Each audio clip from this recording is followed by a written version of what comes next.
Bismillahirrahmanirrahim. Assalamualaikum warahmatullahi wabarakatuh. Alhamdulillahi ala ihsani wa syukru lahu ala taufiqihi wa amtinani. Asyhadu an la ilaha illallah wahdahu la syarika lahu ta'ziman li sya'nih wa asyhadu anna Muhammadan abduhu wa rasuluhu ada ila ridwani. Allahumma shalli alaihi wa ala alihi wa ashabihi wa ikhwani. Hadirin dan hadirat yang dirahmati oleh Allah Subhanahu wa taala, pada pertemuan lalu telah kita sebutkan intisari akidah Ahlussunnah wal Jamaah terhadap penguasa. Intinya bahwasanya jika penguasa bertakwa kepada Allah, tentunya itu yang kita harapkan. Dan ketika kita katakan dia bertakwa kepada Allah, maksudnya adalah secara umum ya dia bertakwa kepada Allah. Tentunya tidak ada penguasa yang maksum, ya. Tidak ada penguasa yang maksum. Ya. Kita jangan bermimpi punya penguasa seperti Abu Bakar As-Siddiq lagi, atau Umar bin Khattab, atau Utsman, atau Ali bin Abi Thalib, ya. Sementara kita saja kondisinya jauh dari ketakwaan. Makanya ketika ada yang datang kepada Ali bin Abi Thalib kemudian protes tentang kekuasaan Ali bin Abi Thalib, dia membandingkan dengan di zaman Utsman, kenapa tidak seperti, atau di zaman Umar, kenapa tidak seperti di zaman Ali. Maka Ali radhiyallahu anhu mengatakan, sungguhnya ketika di zaman Umar atau Utsman yang menjadi rakyat adalah seperti aku. Adapun di zamanku yang menjadi rakyat adalah seperti apa? Seperti kamu, ya.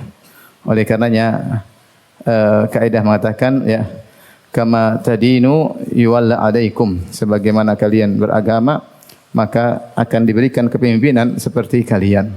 Oleh karenanya sebagian masyarakat terkadang bermimpi ingin punya pemimpin seperti Abu Bakar atau Umar atau Utsman atau Ali, sementara kita lihat kondisi kita sebagai rakyat pun jauh dari kesempurnaan. Oleh karenanya yang penting adalah al-ibrah bil ghalib, yang menjadi patokan adalah secara umum jika seorang penguasa secara umum dia adalah baik, tentu dengan berbagai macam kekurangannya, maka kita bersyukur kepada Allah Subhanahu wa taala. Namun jika kondisi tidak kita inginkan, ternyata kondisi penguasa berbuat zalim, maka sebagaimana sudah kita jelaskan pada pertemuan lalu, jika dia perintahkan kepada ketaatan meskipun dia sendiri zalim, namun dia perintahkan kepada ketaatan, maka kita harus taat. Dan jika dia merintahkan kepada kemaksiatan, maka tidak boleh kita taati. La ta'ata li makhluqin fi ma'siyatil khaliq. Tidak ada ketaatan pada makhluk dalam rangka bermaksiat kepada Allah Subhanahu wa taala. Dan tidak boleh memberontak kepada dia, kecuali jika dia kafir. Kalau dia kafir dalam kekafiran yang nyata, maka boleh memberontak dengan syarat mendatangkan kemaslahatan. Jika tidak, maka bersabar. Jika tidak, maka bersabar. Itu intinya kesimpulan dari pertemuan yang lalu, bahwasanya Nabi SAW memerintahkan kita untuk bersabar jika ada pemimpin yang berbuat zalim, ya. Dalam hadis-hadis yang kita sebutkan pada pertemuan yang lalu. Berikut ini saya untuk menyempurnakan bahasan yang lalu, ada beberapa syubhat-syubhat yang dilontarkan oleh sebagian orang untuk membolehkan memberontak atau tidak patuh kepada penguasa jika penguasa zalim, meski penguasa merintah kepada kebaikan. Artinya pokoknya kapan penguasa zalim maka boleh memberontak, atau kapan penguasa zalim meskipun dia memerintah kepada ketaatan jangan taati karena dia berbuat zalim. Tentu ini sudah kita jelaskan adalah penyimpangan-penyimpangan dari kelompok-kelompok yang menyimpang seperti akidahnya Khawarij, Mu'tazilah dan yang lainnya. Ada beberapa syubhat yang mereka sampaikan. Yang pertama misalnya hadis Nabi, lihat poin pertama, Rasulullah SAW bersabda, afdalul jihad kalimatu haqqin inda sultanin jair. Kata Nabi SAW, sebaik-baik jihad adalah kalimat yang hak di sisi penguasa yang zalim, ya. Sebagian orang berdalil dengan hadis ini, kata mereka, maka kita harus menyampaikan kebenaran, ya, kepada penguasa. Kita tidak perlu takut, kita membongkar aib penguasa, kita memaki-maki penguasa, dan itulah jihad fi sabilillah. Itulah jihad fi sabilillah. Taib, bagaimana bantahannya? Ya, hadis ini tidak menunjukkan sama sekali untuk memberontak, ya. Tidak ada sama sekali untuk menunjukkan apa? Memberontak. Justru hadis ini menunjukkan silakan kamu menasihati apa? Penguasa, bukan mengangkat senjata. Karena Rasulullah SAW mensifati dengan kalimat afdalul jihad kalimatu haq. Sebaik-baik jihad adalah perkataan kebenaran di hadapan penguasa. Bukan Rasulullah mengatakan sebaik-baik jihad adalah mengangkat senjata memerangi penguasa yang zalim. Rasulullah SAW tidak pernah mengatakan demikian. Rasulullah SAW hanya mengatakan sebaik-baik jihad adalah mengucapkan kebenaran di sisi penguasa yang zalim. Kemudian yang kedua, hadis ini juga tidak bisa dijadikan dalil untuk memaki-maki penguasa di belakang dia. Tidak boleh maki-maki untuk jadikan dalil untuk memaki-maki penguasa di belakang dia, karena di sini Rasulullah SAW mengatakan inda, di sisi penguasa yang zalim. Ya. Kalau kamu mau menyampaikan kebenaran, sampaikan di depan dia. Bukan maki-maki, kamu sampaikan kebenaran di hadapan dia. Ya. Kenapa dikatakan jihad? Para ulama menjelaskan kenapa? Karena ini penguasa zalim. Kalau kamu menyampaikan kebenaran di hadapan dia, kau bisa dibunuh. Kau bisa dibunuh dan kemungkinan kau akan disiksa atau dibunuh sehingga dikatakan jihad. Sehingga dikatakan jihad. Itu kau datang sendiri di hadapan dia, kau jelaskan kebenaran sementara dia zalim, maka ini jihad. Kenapa? Karena kemungkinan kau akan disiksa atau bahkan kau dibunuh. Bukan kau bawa pasukan kemudian berkata di depan dia, bukan begitu. Ya, kalau itu namanya angkat senjata Anda. Ini bentuk hadis ini maksudnya seorang dengan keberanian dia datang menemui penguasa, kemudian dia menyampaikan kebenaran di hadapan penguasa yang zalim. Karena kemungkinan dia akan terbunuh, maka disebut afdalul jihad, jihad yang terbaik. Jadi jangan dipahami hadis ini membolehkan berkuar-kuar di belakang maki-maki penguasa. Dan hadis ini pun tidak ada sama sekali isyarat untuk maki-maki penguasa. Tidak. Tapi sampaikan kebenaran. Kebenaran bahwasanya yang hak begini, apa yang Anda lakukan adalah kesalahan, Anda begini, yang benar harusnya begini, silakan. Kalau kau bisa sampai pada bertemu dengan penguasa, menyampaikan silakan. Ini juga dipraktikkan oleh sebagian salaf. Sebagian salaf menegur penguasa langsung, tapi di depan apa? Penguasa ya. Di depan penguasa. Dan bukan bawa pasukan kemudian apa namanya? Seperti ingin memberontak atau mengancam, bukan begitu ya.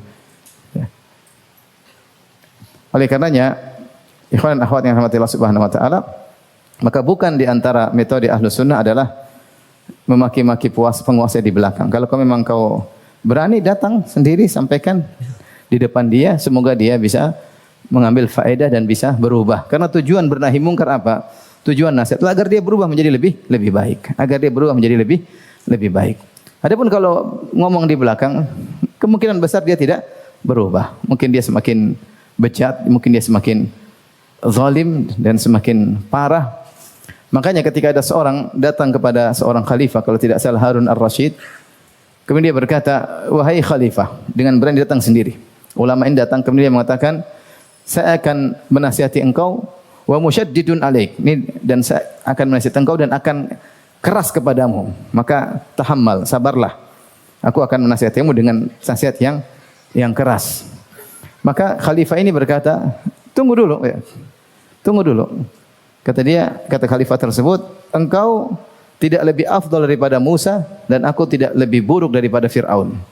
Engkau tidak lebih afdal daripada Musa dan aku tidak lebih buruk dari Fir'aun. Sementara Allah mengatakan kepada Nabi Musa dan Harun, faqula lahu qawlan layyinan la'allahu yatadzakkaru aw yakhsha.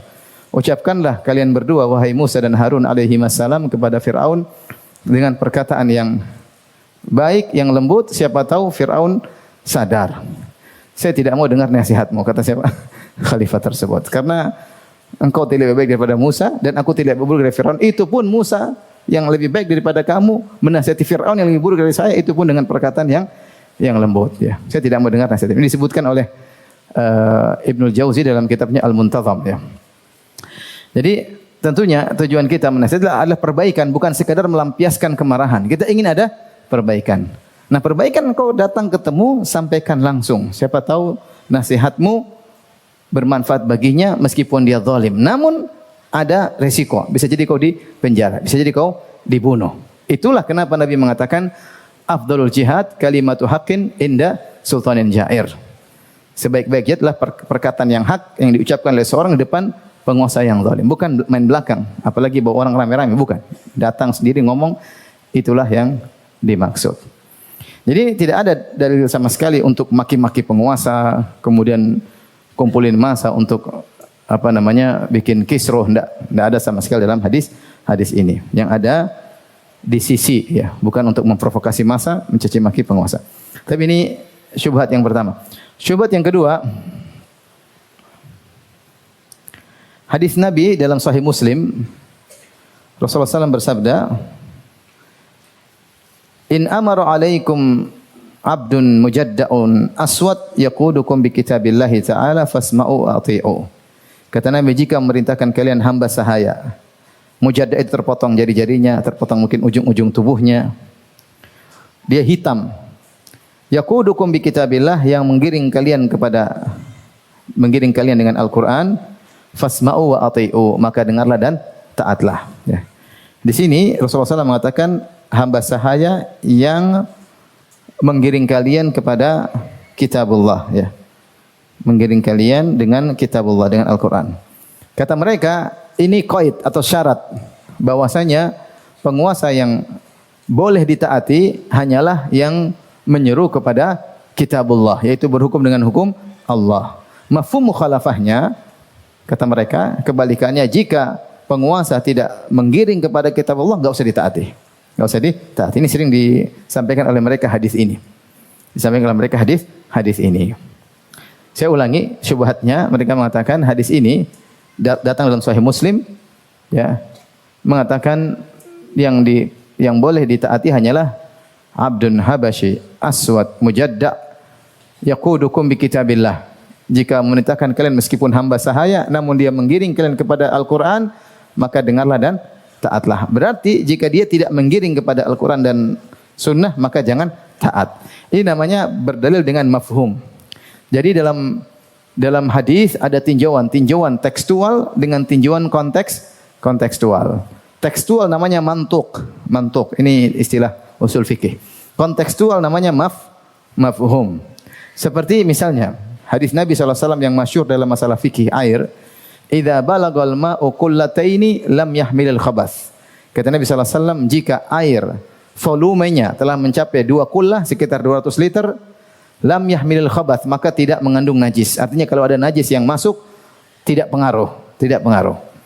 Jika air volumenya sampai 200 liter, kemudian jatuh najis, maka tidak mempengaruhi kesucian air tersebut. Karena volumenya apa? Banyak. 200 liter seperti satu drum. Taib itu tekstualnya, namanya mantuk.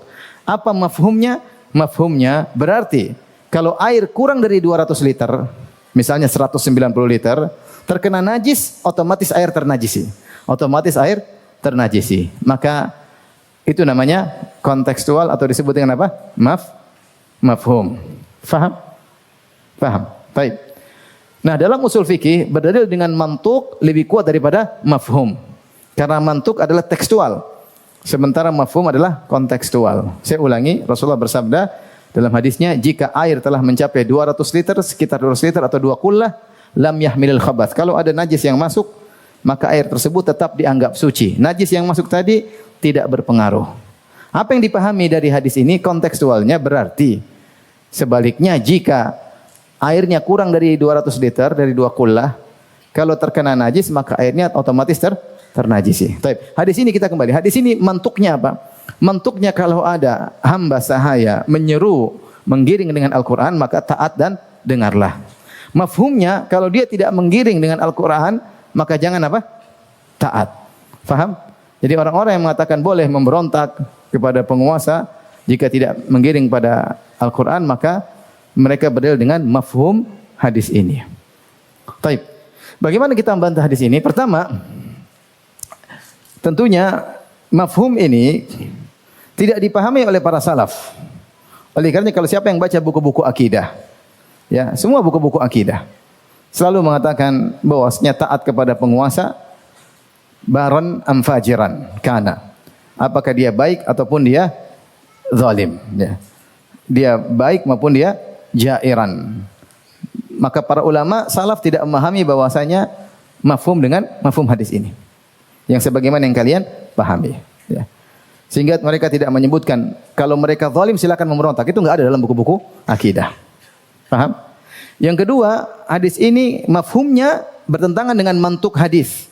Mantuk hadis yang kita sudah bahas pada kemarin, banyak hadis-hadis Rasulullah mengatakan akan datang penguasa-penguasa, qulubuhum qulubus syayatin, hati mereka hati syaitan, fi juthmanil ins, yang tubuh mereka tubuh manusia tapi hatinya hati apa?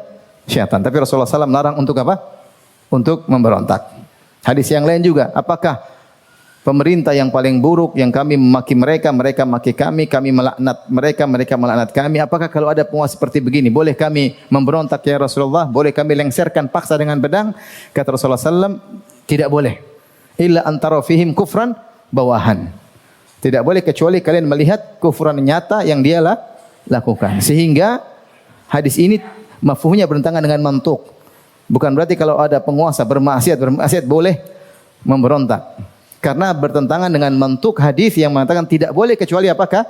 Kafir. Dalam riwayat yang lain, ma sallau, selama mereka masih salat tidak boleh memberontak. Dalam riwayat yang lain, ma aqamu fikumus salat, selama mereka masih menegakkan salat di tengah kalian, maka tidak boleh diberontak. Sehingga hadis ini mafhumnya bertentangan dengan mantuk hadis. Kemudian bantahan yang ketiga, bahwasanya mafhum hadis ini bisa ada mafhum yang lain. Mafhum yang lain adalah bahwasanya hamba sahaya tersebut jika menyuruh kalian dengan hukum kitabullah, maka taati dia. Namun jika dia menggiring kalian kepada maksiat, jangan taati. Itu kita sepakat kalau mafhumnya demikian. Jadi hadis ini mafhumnya ada dua kemungkinan. Kemungkinan pertama, hamba ini tidak berhukum dengan hukum Allah, maka tidak perlu ditaati.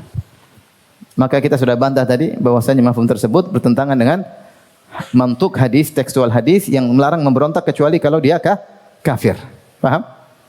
Kalau dia belum kafir tidak boleh memberontak. Yang kedua, bahwasanya para salaf tidak pernah memahami mafhum dengan mafhum ini. Mereka tidak pernah memahami. Mereka selalu mengatakan tidak boleh memberontak, berjihad dengan para pemimpin baik ataupun zalim. Ada kemungkinan mafhum yang kedua. Mafhum kedua itu yang sesuai dengan hadis-hadis yang lain juga, yaitu Nabi sallallahu alaihi wasallam mengatakan, jika hamba sahaya mengajak kepada ketaatan, maka taatilah. Mafhumnya, jika dia mengajak kepada maksiat, jangan taati. Itu kita sepakat. Penguasa kalau mengajak kita maksiat, kita taat atau tidak? Tidak. La ta'ata li makhlukin fi ma'siyatil khaliq. Tidak ada ketaatan pada makhluk dalam rangka bermaksiat kepada Allah Subhanahu wa taala. Sehingga ini dalil atau syubhat yang mereka sampaikan ini tidak benar ya. Karena ini sering saya dapati di dunia maya, mereka membawakan syubhat ini untuk menyatakan boleh memberontak, boleh melanggar peraturan yang ada, boleh ini, boleh anu, karena pemerintah begini tidak dianggap dan tidak perlu ditaati. Taib. Syubhat berikutnya misalnya ini. Mereka berdalil misalnya dengan perbuatan Al-Husain bin Ali bin Abi Thalib radhiyallahu ta'ala anhu. Al-Husain ya hidup di zaman siapa? Yazid bin Muawiyah. Kemudian beliau dikirimi surat oleh orang-orang Irak ingin membaiat Al-Husain. Sampai datang ratusan surat atau ribuan surat datang kepada beliau sehingga beliau akhirnya terbawa untuk pergi ke Irak untuk membaiat orang-orang di sana yang tidak senang dengan pemerintahan Yazid bin Muawiyah. Akhirnya Husain pun keluar dari kota Madinah menuju ke Kufah ya. Namun qadarullah di tengah jalan dia dihadang oleh Ubaidillah bin Ziyad, kemudian membunuh Al-Husain tanpa perintah dari Yazid bin Muawiyah. Bukan perintah Yazid bin Muawiyah. Tapi dia berinisiatif sendiri, kemudian dia membunuh Al-Husain bin Ali bin Abi Thalib. Maka mereka berkata, Husain boleh memberontak. Dan itu dilakukan oleh sebagian apa? Salaf. Ini sering mereka sampaikan. Husain boleh memberontak. Kenapa? Yazid bin Muawiyah, pemerintahannya ada maksiat. Atau tidak sesuai dengan pemerintahan Abu Bakar, Umar, dan Utsman. Maka Husain memberontak. Bagaimana kita membantah syubhat ini? Jawabannya, apa yang dilakukan Al-Husain? Ya, dikritiki oleh para sahabat. Kalau kita baca sejarah Al-Husain ketika dia ingin pergi ke Kufah, ditegur oleh para sahabat. Di antaranya Ibnu Umar radhiyallahu ta'ala anhu dan beberapa sahabat. Saya lupa namanya, entah Ibnu Abbas juga atau yang. Intinya ada beberapa sahabat yang menegurnya dan melarangnya. Jangan ke sana, tidak perlu. Artinya perbuatan dia tidak disetujui oleh sahabat yang lain. Dan kita tahu bahwasanya dalam kaidah usul fikih, qaulus sahabi, perkataan sahabat itu ya hanya bisa menjadi hujjah jika merupakan ijma' atau dia melakukan suatu perbuatan dan tidak ada sahabat lain yang menyelisihi. Sahabat lain semua sepakat, maka jadilah perkataan dia perkataan yang hujjah. Tapi kalau dia berbuat kemudian diselisih sama yang lain, maka ini masalah khilafiyah. Ini masalah apa? Khilafiyah. Buktinya Husain ketika akan keluar ditegur oleh sebagian sahabat yang lebih senior daripada dia, menegur jangan pergi ke sana, jangan pergi ke sana. Kemudian yang kedua, kalau kita mau ikuti pendapat Al-Husain radhiyallahu taala anhu, apa yang terjadi pada dirinya akhirnya? Apa yang terjadi? Maslahat? Adakah maslahat? Tidak ada. Akhirnya beliau terbunuh dan banyak ahlul bait yang terbunuh ketika itu. Puluhan ahlul bait terbunuh ketika itu. Begitu yang kita inginkan.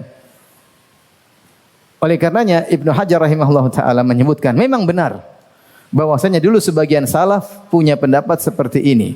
Jika penguasa tidak bertakwa kepada Allah boleh keluar dari ketaatannya. Maka beliau mengatakan wa kana hadza madhaban li ba'dhi salaf. Ini dulu madhab sebagian salaf. Namun akhirnya istaqarral amr. Setelah itu ijma' ulama untuk meninggalkan pendapat ini. Jadi benar dilakukan Al-Husain, pernah melakukan demikian, tidak setuju dengan perintah Yazid bin Muawiyah dan dia ingin keluar dari ketaatannya, ya. Ada yang mengatakan karena dia belum membaiat sehingga dia ingin keluar dari ketaatan Yazid bin Muawiyah. Namun pendapat ini kurang tepat, oleh karenanya Husain dilarang oleh sahabat yang lain dan setelah itu ada ijma' bahwasanya tidak boleh memberontak kepada penguasa yang zalim, tidak boleh selama mereka masih muslim, ya. Jadi perbuatan sebagian salaf ini setelah itu ada ijma' dan kita tahu bahwasanya ijma' adalah suatu dalil yang harus diikuti. Meskipun sebagian salaf sebelumnya berselisih, tapi setelah itu datang ijma' para ulama untuk tidak membolehkan memberontak kepada penguasa yang zalim sebagaimana dinukil dalam buku-buku akidah mereka. Mereka nukilkan dalam buku akidah. Taib. Syubhat berikutnya, misalnya mereka berkata penguasa membolehkan untuk mereka di demo. Ya. Kalau penguasa bolehkan, kenapa kita tidak berdemo? Kan boleh. Bantahannya kita katakan, ya, bahwasanya Rasulullah SAW bersabda, la ta'ata di makhlukin fi ma'siyatil khaliq. Tidak ada ketaatan kepada makhluk dalam bermaksiat kepada Allah Subhanahu wa taala.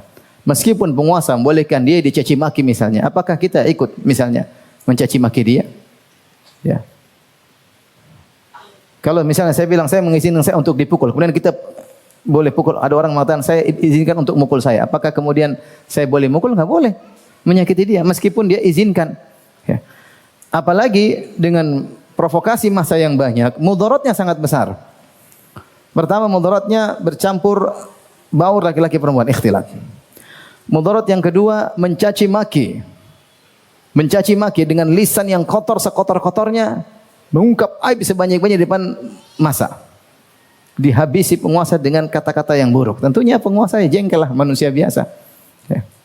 Meskipun dia mengizinkan, tapi dia mungkin bukan mengizinkan untuk dicaci maki, ya. Mungkin izin yang dia berikan cuma terbatas, bukan seperti itu. Kemudian yang berikutnya, kenyataan menunjukkan bahwasanya kalau sudah berlebihan demo tersebut akhirnya terjadi kriminal. Seperti pembakaran atau kemudian merajah, ya, mengambil barang-barang kaum muslimin yang lain atau barang-barang orang, hak orang lain diambil, ya, merampas, merampok, dan itu terjadi. Yang lebih parah daripada itu mengakibatkan ada yang meninggal dunia, sebagaimana juga yang terjadi. Menyebabkan ada kaum muslimin yang akhirnya meninggal dunia. Kemudian maslahat yang diharapkan tidak didapat. Tidak didapat. Oleh karenanya saya katakan meskipun pemerintah membolehkan misalnya untuk demo, tentu pembolehan tersebut ada batasan tertentu. Tidak sebebas-bebasnya. Namun ketika masyarakat sudah turun di jalan, susah untuk dikontrol. Sementara mereka juga mengatakan biasanya ditunggangilah. Kamu kalau sudah tahu biasanya ditunggangi, kamu jangan melakukannya. Oleh karenanya sebagian dai-dai di zaman waktu demo-demo kemarin, mereka provokasi. Ayo keluar di jalan, jihad. Orang keluar di jalan dengan nuansa jihad. Kalau nuansa jihad, apa saja depannya dia akan lawan. Ketika kondisi genting kemarin di Jakarta, provokator ini enggak ikut-ikutan, mereka takut. Mereka tidak ikut sama sekali karena mereka tahu kali ini kondisi apa? Genting, tidak bisa terkontrol, akhirnya ada yang meninggal. Oleh karenanya, alhamdulillah tidak terlalu besar dampak akibat keburukannya. Tapi kita waspada, jangan kita menjadi salah seorang provokator yang mengakibatkan tertumpahnya darah kaum muslimin. Baik dari sisi para pendemonstran atau dari sisi pihak yang berwajib. Dua-duanya adalah kaum muslimin. Mayoritasnya kaum muslimin. Sebagaimana demonstran punya anak istri, pihak berwajib juga punya anak dan istri. Sebagaimana mereka sholat, pihak juga sholat. Sebagaimana mereka puasa, ini juga puasa. Maka hati-hati. Sempat waktu itu di zaman itu keluar nuansa berjihad. Subhanallah. Jihad melawan siapa? Orang Islam suruh jihad lawan orang Islam. Akhirnya ada yang meninggal. Ketika meninggal, yang jihad-jihad ini enggak muncul sama sekali. Kabur. Ya, gimana orang bodoh terprovokasi kemudian ingin menyelamatkan apa? Diri. Oleh karenanya, ikhwan dan akhwat rahmatillah subhanahu wa ta'ala, Islam dibangun di atas maslahat. Sudah cukup pelajaran bagi kita di luar negeri sana banyak bagaimana ketika terjadi demo yang tidak terkontrol, akhirnya mengantarkan kepada banyak yang meninggal dunia. Taruhlah di Suriah sudah juta yang meninggal. Di Libya berapa yang meninggal. Sekarang pemerintah kacau balau. Jazair dulu juga berapa yang meninggal. Banyak sekali. Sehingga mereka mengambil pelajaran. Subhanallah, Aljazair, mereka mengalami lebih dahulu. Terjadi demonstrasi besar-besaran, kemudian terjadi pertemuan ratusan ribu orang meninggal. Ketika musim-musim demo di Jazirah Arab, mereka tidak ikut-ikutan. Karena mereka pernah mengalami kepedihan dan kepiluan sebelum negara-negara yang lainnya. Tapi akhirnya dimulai dari negara-negara Arab yang lainnya, ada Tunisia, akhirnya hancur, kemudian Suriah, kemudian Libya, kemudian Yaman, semuanya apa? Semuanya kacau. Lebih terpuruk dan lebih buruk. Lebih terpuruk dan lebih buruk. Kita sudah ada pengalaman tahun 98. Apa yang terjadi? Lebih baik atau lebih buruk? Lebih buruk.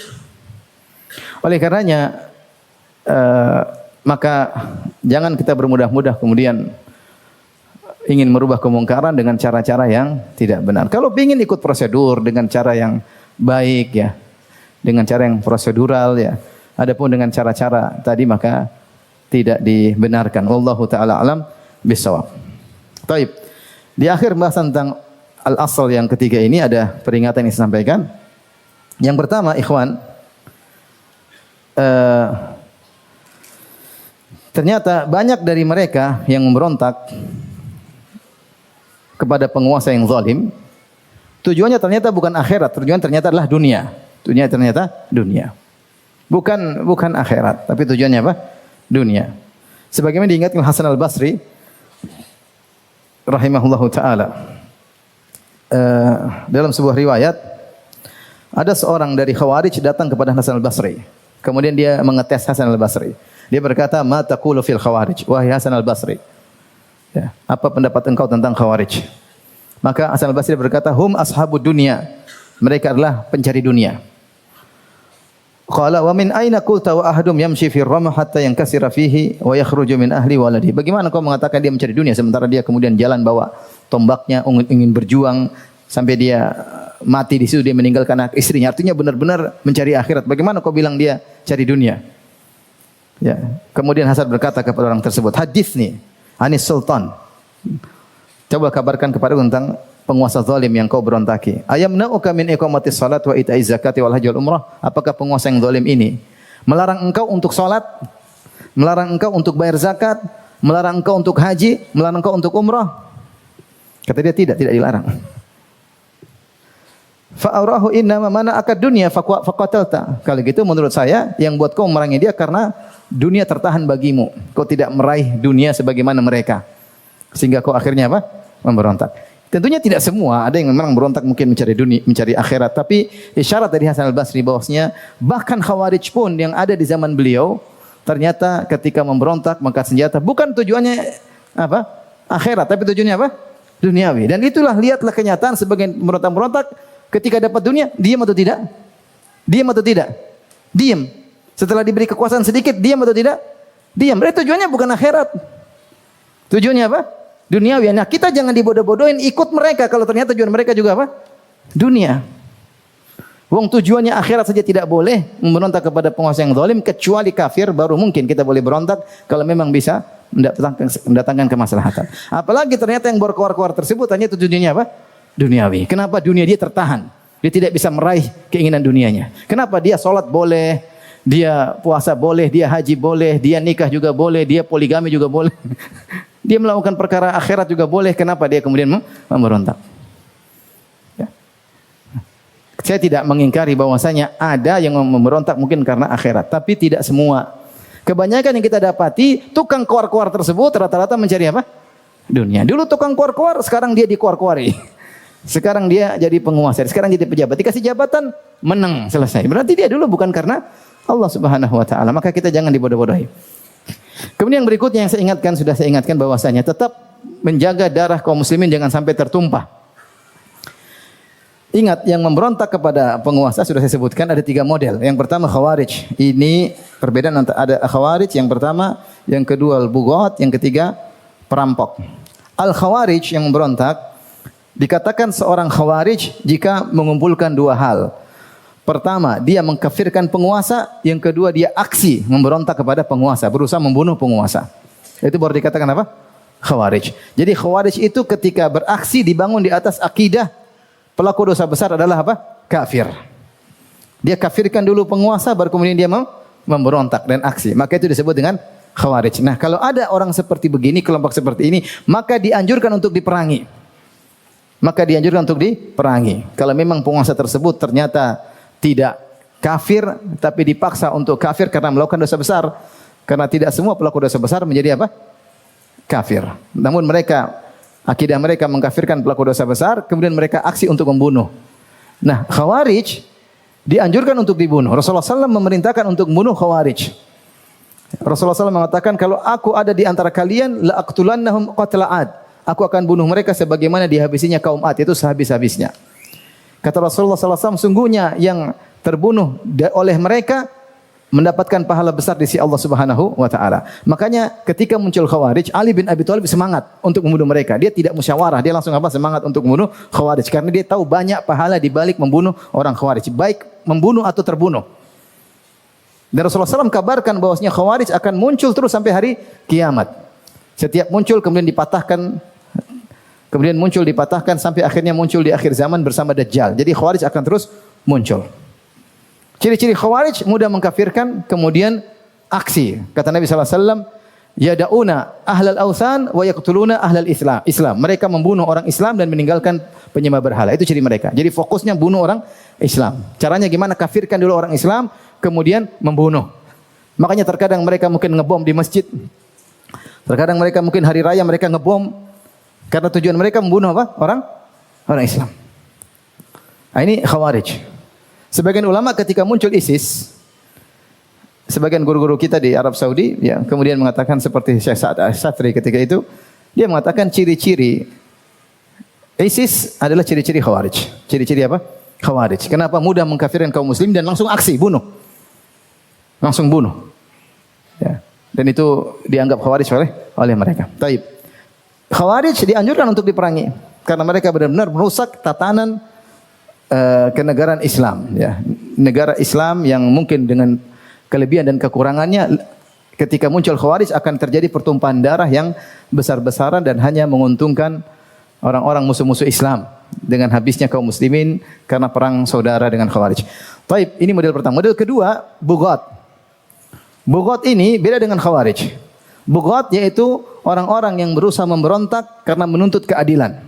Dia tidak mengkafirkan penguasa, tapi dia tidak, menurut dia penguasa zalim, menurut dia penguasa tidak adil, maka dia memberontak. Bughat ini, ya, kalau bisa didamaikan, didamaikan. Ini yang Allah sebutkan dalam Al-Quran. Wa in ta'ifatani minal mu'minina qatatalu fa aslihu bainahuma. Jika ada 2 kelompok dari kaum mukminin yang saling berperang, maka damaikanlah di antara keduanya. Maka kalau bisa didamaikan, maka damaikan. Kecuali terpaksa tidak mau damai, akhirnya perang, ya mau diperangi. Tapi mereka hukumnya bukan apa? Khawarij. Mereka bukan Khawarij. Karena mereka tidak punya akidah mengkafirkan kaum muslimin. Mereka punya syubhat ketika memberontak menuntut keadilan. Maka ini tidak sama dengan Khawarij. Model yang ketiga adalah qata'ut tariq. Qata'ut tariq yang Allah sebutkan dalam surat Al-Maidah 33, "Innama jazaa'ul ladzina yuharibunallaha wa rasulahu yas'auna fil ardi fasadan ay yuqattalu aw yusallabu aw tuqatta'a aydihim wa arjuluhum min khilafin aw yunfaw minal ard." Dzalika lahum khizyun fil hayatid dunya. Kata Allah Subhanahu wa taala, sungguhnya balasan bagi orang yang melakukan kerusakan di atas muka bumi, merangi Allah dan Rasulnya. Maksudnya pemberontak, perampok, begal, ini semua boleh ditangkap dan boleh dibunuh. Dari sini kita tahu bahwasanya yang melakukan keonaran, yang memberontak tidak satu derajat. Tidak satu derajat. Saya ingin menyampaikan bahwasanya kebanyakan saudara-saudara kita yang mungkin turun ke jalan dengan berdemonstrasi, dengan provokasi massa, mereka ternyata tidak mengkafirkan penguasa. Mereka tidak mengkafirkan apa? Penguasa. Cuma mereka menuntut keadilan dan itu kesalahan yang mereka lakukan. Tapi jangan kita menganggap mereka apa? Khawarij. Kemudian kita berorasi, kita katakan bunuh mereka, tumpahkan darah mereka. Ini bahaya seperti ini.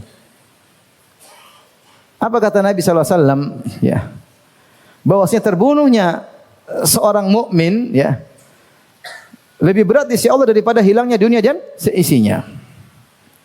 Maka tidak boleh kita provokasi. Kita bilang salah, berhenti. Jangan kita provokasi pihak yang berwajib untuk menghabisi para demonstran dan jangan provokasi demonstran untuk membunuh apa? Pihak yang berwajib.